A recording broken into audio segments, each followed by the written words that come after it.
Hello students, welcome back. In the last video, we have discussed how to solve the passage, tricks and techniques to solve the passage. So in this video, I am again with a new passage, a sample passage, okay? And we will learn how to solve this passage. So we will follow our technique, whatever we have discussed in our last video. Read the passage below and answer the questions given. So first of all, we have to read the passage. If you don't understand the meaning, we have to reread the passage. Okay? So let's start, dear students. The addictive nature of chess is probably due to the satisfaction the player gets from the concentration and creativity developed in the game. So let's start from here. The addictive nature of chess. So chess is addictive in nature. If you don't know the meaning, just try to understand it. And don't translate it in Hindi. Okay? The addictive nature of chess. Chess is addictive in nature. Why? Because here it is given due to the satisfaction. Because it gives us satisfaction. It gives the satisfaction to the player. Okay? The concentration and creativity developed in the game. Satisfaction कैसे मिलता है? Because of concentration and creativity. Because the game requires high level of concentration and creativity होती जाती है. Develop में क्या है? Creativity develop होती जाती है एंड कॉन्सेंट्रेशन भी बढ़ता जाता है. ठीक है, तो इससे जो प्लेयर है उसको सेटिस्फैक्शन मिलता है. दैट्स वाई जिस चीज़ से हमको सेटिस्फैक्शन मिलता है हम उसे बार बार करना चाहते हैं and it is called addiction. वो हमारा एडिक्शन बन जाते हैं, हैबिट बन जाती है. Next, it is probably due also to the subconscious way chess players are able to play out their battles with the other people. और एक और रीज़न ये है कि जो चेस प्लेयर्स हैं वो उसको अपने सबकॉन्शियस वे से खेल पाते हैं. What is the meaning of subconscious way? Have you ever heard subconscious mind? So in the same way subconscious way means जो एक टेक्निक होती है कि how to play the games, जो आपके माइंड में, आपके सबकॉन्शियस माइंड में, जो आपका कॉन्शियस नहीं है कि अंदर ऑटोमेटिक आप जो मूव्स है कि कैसे ये खेलना है, ये सब आपके माइंड में ऑलरेडी सेट है. तो ये जो जो प्री डिटरमाइंड मूव्स होते हैं, है ना, इसे हम क्या कह रहे हैं यहाँ पर? सबकॉन्शियस वे. ठीक है, तो इस वजह से भी क्या हो जाता है? इंटरेस्ट डेवलप होता है, सेटिस्फैक्शन मिलता है प्लेयर को, क्योंकि सबकॉन्शियसली वो गेम को खेलता है. और किसके साथ? ये जो बैटल है, गेम को क्या कहा जा रहा है? जस्ट लाइक अ बैटल, है ना. बैटल मीन्स जो दो लोगों के बीच युद्ध हो रहा हो, है ना, कोई भी फाइटिंग हो रही है, बैटल. ठीक है, so with other people. It is basically a battle in miniature. Actual में ये एक टाइप का बैटल है. बैटल मीन्स एक healthy competition. Okay, two players each have 16 pieces. दोनों के पास 16 पीसेस होते हैं. And according to strict and often complicated rules, these pieces are moved one at a time. और बहुत ही जो कॉम्प्लिकेटेड रूल्स होते हैं, स्ट्रिक्ट रूल्स, कि इस पीस को ऐसे मूव कराना है, बिशॉप को ऐसे, पॉन ऐसे मूव करेगा, नाइट ऐसे मूव करेगा, है ना. तो वन एट अ टाइम आपको मूव कराना है अराउंड द चेकेड 64 स्क्वायर बोर्ड. तो एक जो चेकेड बोर्ड होता है ना, 64 उसमें क्या होते हैं? स्क्वायर्स बने होते हैं, 64 स्क्वायर्स होते हैं. और ये चेकेड मीन्स जो अल्टरनेटिवली डिफरेंट कलर्स के चेक्स होंगे, है ना, one black then white, black white, इस तरीके के. So I know you have seen the chess board, so you can easily understand. Okay, so 64 boards, checked boards होते हैं, स्क्वायर बोर्ड्स, एंड 16 पीसेस होते हैं हर एक प्लेयर के पास.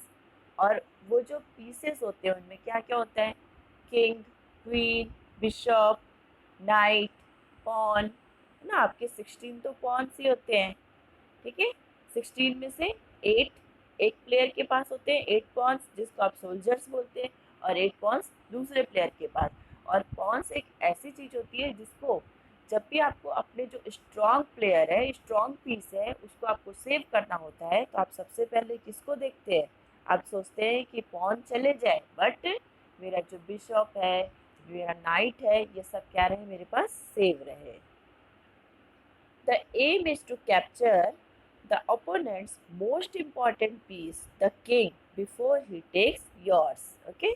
और हमारा एम होता है जो अपोनेंट्स है, मतलब जिसके साथ हमारा बैटल चल रहा है, जो हमारी अपोजिट टीम का प्लेयर है, दैट इज अपोनेंट, उसके हमको किंग को क्या करना है, डिफीट करना है।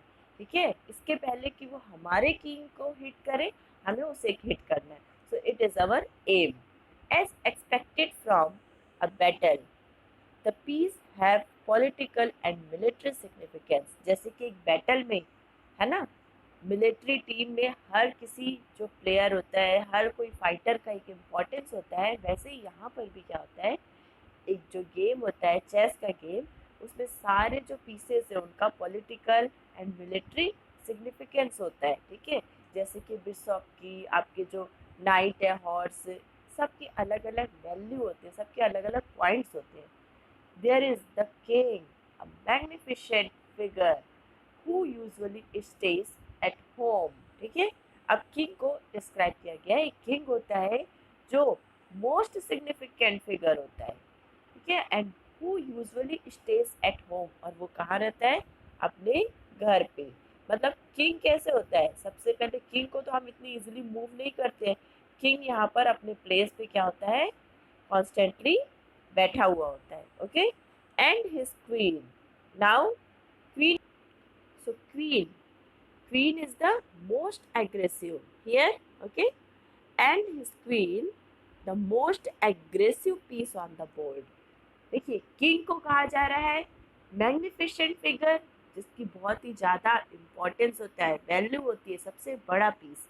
And queen is the aggressive. ठीक है, क्वीन कैसे होती है, क्वींस एकदम एग्रेसिव एटीट्यूड के साथ, तो किंग कैसी है, aggressive piece on the board.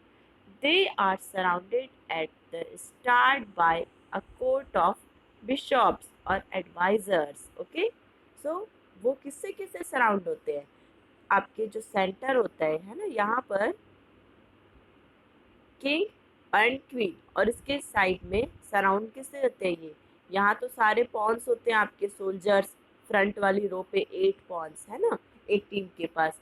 And जो किंग है एंड क्वीन है, उनके साइड में क्या होता है, आपका बिशॉप होता है, एडवाइजर, देन आफ्टर आपके नाइट्स होते हैं, हॉर्स। ठीक है, सो दे आर सराउंडेड, वो घिरे हुए होते हैं, किससे किससे, advisers, bishops, knights, usually in the shape of horse. Knights जो हॉर्स होता है आपको, ठीक है, उसे हम बोलते हैं nights.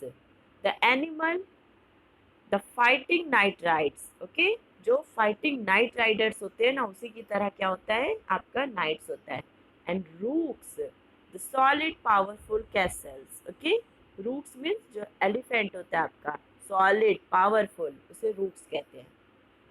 For foot soldiers in the battle, the king has 8 pawns. Okay, king के पास कितने pawns होते हैं, 8 pawns होते हैं। Simple man whose moves are limited and whose lives are often expendable to save a more important piece. तो जो उसका move होता है वो एकदम सिंपल होता है। आपको भी पता है जो पॉन होते हैं, जो सोल्जर्स होते हैं, वो 1 step at a time move करते हैं, एक एक स्टेप मूव करते हैं। और जब उनको किसी को, दूसरे पॉन को या दूसरे किसी पीस को किल करना है, डिफीट करना है, तो वो कैसे, वो आपका स्लाइंटली, है ना, इस तरीके से मूव करते हैं। सो इनकी लाइफ बहुत ही क्या होती है, चीप होती है। इन्हें हम इजीली क्या करते हैं, एक्सपेंड कर देते हैं इनकी लाइफ्स को। फॉर एग्जांपल जैसे कॉमन पीपल होते हैं, है ना, अगर किंग की लाइफ की बात करेंगे, क्वीन की लाइफ, तो उनकी लाइफ पर ज़्यादा वैल्यूज होती है as compare to these common people या सोल्जर्स। तो वही एक्सप्लेन किया जा रहा है इसमें। Okay, next is the design of the piece has changed throughout the centuries along with political situations। जो ये जो पीसेस बनाए गए हैं ना, फॉर एग्जांपल आपके बिशॉप्स होते हैं, नाइट्स होते हैं, रूक्स हैं, है ना, जो कैमल होता है, एलिफेंट होता है, हॉर्स होता है, इनकी जो डिज़ाइन है थ्रू आउट द सेंचुरीज, सदियों से इनकी डिज़ाइन क्या होती जा रही, चेंज हो जाती जा रही है ना, पॉलिटिकल सिचुएशंस के according.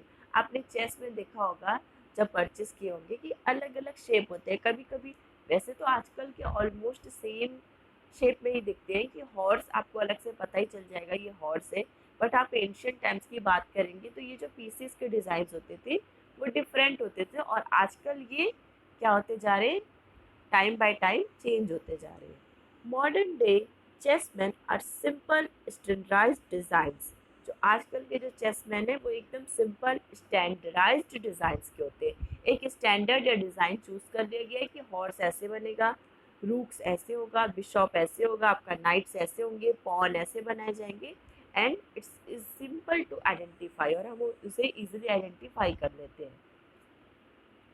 In Hong Kong we see many elaborate hand carved ivory sets। जो हांगकांग की बात की जा रही है, हांगकांग कंट्री की, उसमें हम बहुत सारे ऐसे ही कार्व्ड कि जो वुडन से कार्व करके, है ना, डिजाइन या पीसेस बनाए जाते हैं, उन्हें हम देखते हैं। Ivory, Ivory, what is the meaning of Ivory? Ivory is ivory sets, okay? Carved ivory sets means hard, white, है ना, from the tusk and the teeth of animals। जो कि एनिमल्स के टीथ होते थे, टस्क होते थे, उनसे टीथ से, जैसे फॉर एग्जांपल हाथी दांत, है ना, उसको कट करके कार्व करके जो शेप्स बनाए जाते हैं तो वो क्या कहलाते हैं, that is called Ivory sets. But the value is largely decorative as serious players find the pieces confusing and distracting, okay? But ऐसे जो आपको भी पता होगा, ये जो टस्क होते हैं, एलिफेंट के जो टीथ होते हैं, ये सब बहुत ही क्या होते हैं, एनिमल्स के टीथ बहुत ही कॉस्टली मिलते हैं इनसे बनी हुई चीज़ें। तो इनकी जो प्राइस होते थे लार्जली डेकोरेटिव, डेकोरेटिव मीन्स बहुत ही हाई प्राइस, कि वो ऐसे लगता था सिर्फ डेकोरेटिव मटेरियल की तरह, भी easy common man can't afford easily, ठीक है। और जो सीरियस प्लेयर्स होते थे वो एक्चुअल में इन पीसेस को कैसे मानते थे, कंफ्यूजिंग एंड डिस्ट्रैक्टिंग, कि उनकी जो पीसेस को इतना डिज़ाइन कर दिया जाता था कि एक्चुअल में वो क्या है, बिशॉप है कि पॉन है, इसे समझना क्या हो जाता, बहुत ही मुश्किल हो जाता था। तो ये डिस्ट्रैक्ट करते थे, डिस्ट्रैक्ट मीन्स ध्यान बांटना, ओके, ध्यान हटाते थे और कंफ्यूज कर देते थे, और वो हम क्या कर लेते थे, गलत मूव हो जाता था। So this is all about this paragraph, okay. So आपको अभी तो मैंने पैराग्राफ को इजीली हिंदी में एक्सप्लेन किया है, बट आपको इसको रीड करके अंडरस्टैंड करना है एक्चुअल में, क्योंकि उस समय आपके पास कोई भी डिक्शनरी या मीनिंग के लिए कोई भी टूल्स अवेलेबल नहीं होंगे, ओके।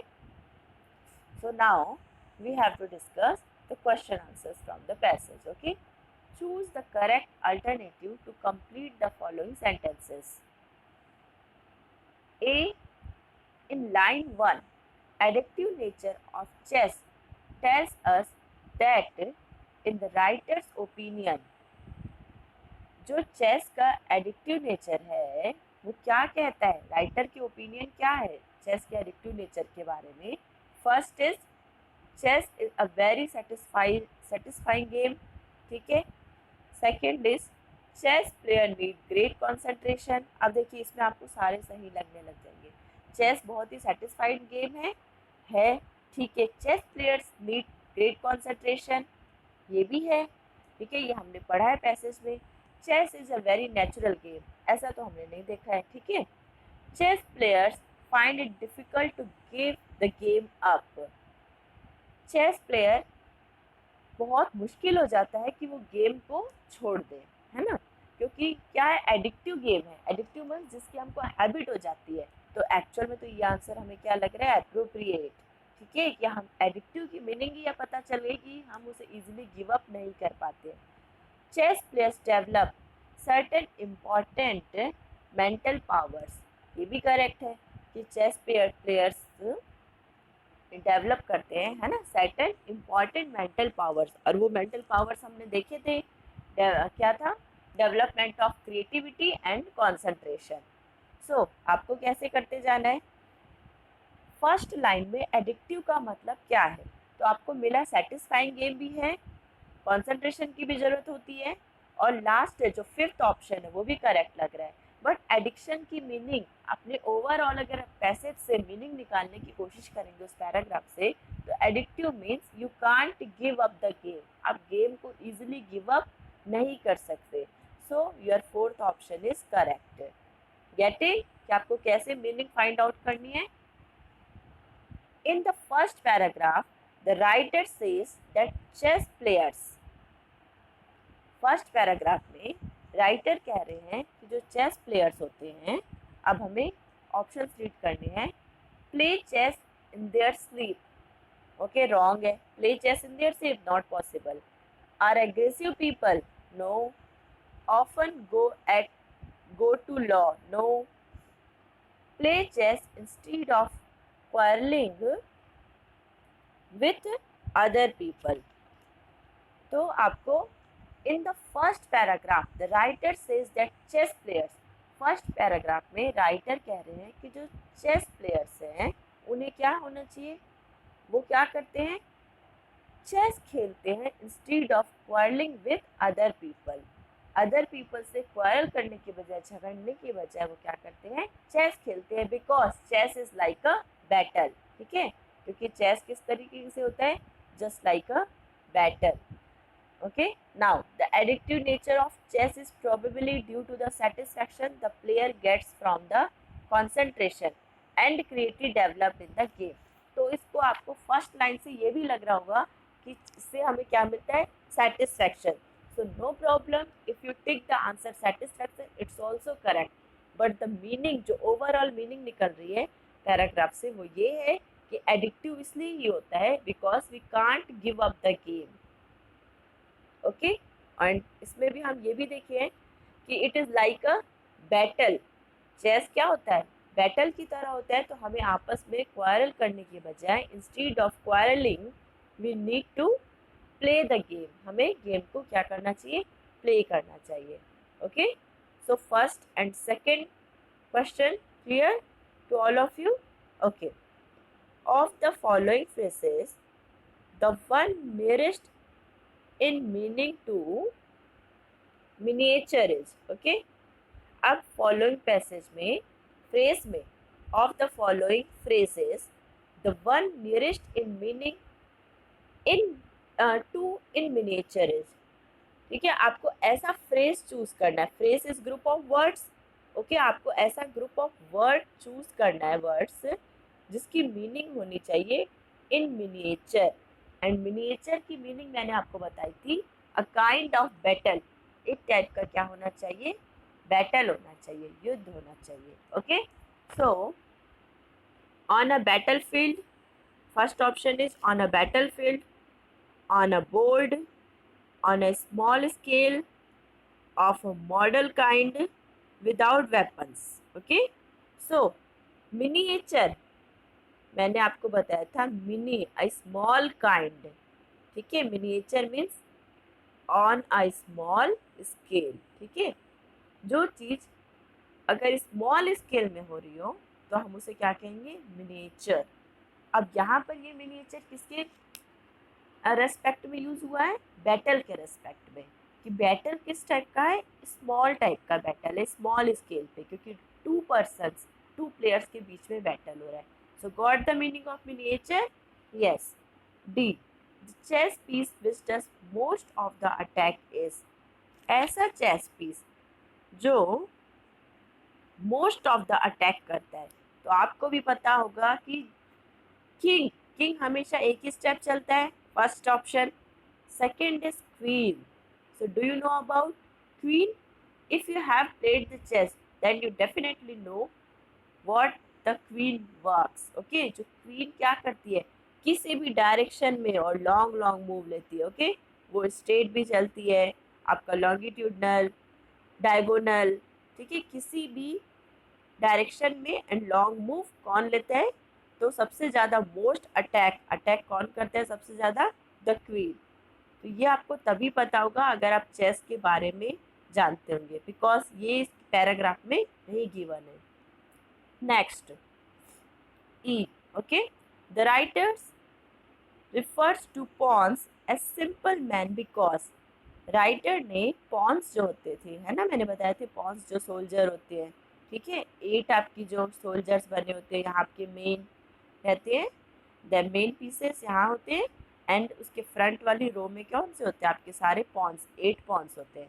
तो राइटर ने पॉन्स को सिंपल मैन कहा है। वाई सिंपल मैन क्यों थे वो? Okay, let's read the options. First is they fight on foot, वो पैरों से लड़ाई करते थे, मीन्स अपने वो सबसे पहले नीचे सबसे कौन होता है, फुट पे होते हैं, है ना। बाकी के पास क्या होता है, आपके पास कैमल होता है, हॉर्स होते हैं, बट पॉन तो as it is there are more of them than any other piece. Next is, इसकी मीनिंग हुई there are more of them, मतलब पॉन्स सबसे ज़्यादा नंबर्स में होते हैं, 8 पॉन्स होते हैं। बाकी सब कैसे होते हैं, किंग एंड क्वीन तो 1-1 होता है, एंड आपका जो बिशॉप है वो पेयर में होता है 2, है ना, एक प्लेयर के पास 2 बिशॉप होते हैं, 2 नाइट्स होते हैं, बट पॉन्स कितने होते हैं आपके, 8 pawns. Okay, so they are more in numbers, they do not last long, वो ज़्यादा देर तक के लास्ट नहीं कर सकते, है ना, सरवाइव नहीं कर पाते हैं। There are not many ways in which they can move, ऐसे उनके पास इतने ज़्यादा मूव्स के लिए पॉसिबिलिटी नहीं होती है। उनको क्या ऐसा होता है, क्या रूल के अकॉर्डिंग उनको 1 स्टेप एट अ टाइम, है ना, एंड इन 1 डायरेक्शन, इस तरीके से बस डायरेक्शन में वो आप मूव करवा सकते हैं आप पॉन को। They do not have a castle. Okay, so actual में इसका जो अप्रोप्रिएट आंसर होगा, there are not many ways in which they can move, क्योंकि उनके पास मूव करने के लिए ऑप्शन ही नहीं होते, है ना, वो रूल के अकॉर्डिंग ज़्यादा मूव नहीं कर सकते। So there are no many ways, बहुत सारे तरीके नहीं है उनको मूव कराने के। It is your answer. So next is, F is, some chess pieces are confusing and distracting because, अब कुछ चेस पीसेस कैसे होते हैं, confusing and distracting. They are standardised designs, तो अगर स्टैंडर्डाइज्ड डिज़ाइंस होंगे जैसे कि आजकल के चेस पीसेस होते हैं, तो आप इजीली पहचान जाते हैं, आजकल आपको इजीली पता चल जाता है कि कौन सा बिशॉप है, कौन सा नाइट्स है। They are carved by hand, वो हैंड से कार्व करके बनाए होते हैं। No, they are made of ivory, अगर ऐसे बने होते तो प्रॉब्लम होती, बट आजकल के चेस पीसेस ऐसे नहीं बने हैं। Okay, they are elaborately designed and decorated, आपका last option is the appropriate answer. Elaborately मतलब एकदम डिटेल्ड में, ठीक है ना, एलेबोरेटली डिजाइन, जब हम उन्हें ज़्यादा डेकोरेट और ज़्यादा डिज़ाइन कर देते हैं, तब जो चेस पीसेस है आपके कैसे बन जाते हैं, बहुत ही कंफ्यूजिंग एंड डिस्ट्रैक्टिंग, क्योंकि हमें समझ नहीं आता है कि वो एक्चुअल में कौन सा पीस है, हम कंफ्यूज हो सकते हैं। ओके, और इफ़ दे आर, चाहे वो किसी भी मटेरियल से बने हो, चाहे वो आइवरी हो, आइवरी से बने हो, कार्व्ड हो, और स्टैंडर्ड डिज़ाइन हो, तो हम इजीली उन्हें रिकॉग्नाइज कर सकते हैं। बट अगर हम उन्हें ज़्यादा ही क्या कर देंगे, एलेबोरेट कर देंगे डिज़ाइनिंग में, एंड तो वो क्या बन जाएंगे हमारे लिए, distracting and confusing. Okay, so hope you understood the passage properly and how to solve the questions, है ना। I don't think it is as simple passage, वैसे तो ये पैसेज सिंपल है, बट उन लोगों के लिए सिंपल है जो एक्चुअल में चेस को खेले होंगे कभी। तो इट्स माई रिक्वेस्ट कि आप सभी को, अगर आपको अपना माइंड का, अपना कॉन्सेंट्रेशन और क्रिएटिविटी डेवलप करनी है, आपको क्विक डिसीजन लेना है, तो chess is the best play. Okay, chess is the best game to play at home. So hope you enjoyed this video and try to solve other passages as well. अपने according अपने मन से कोई passage choose कीजिए from the book, from any magazine, book, newspaper and try to solve the passage. Okay, so thank you for watching.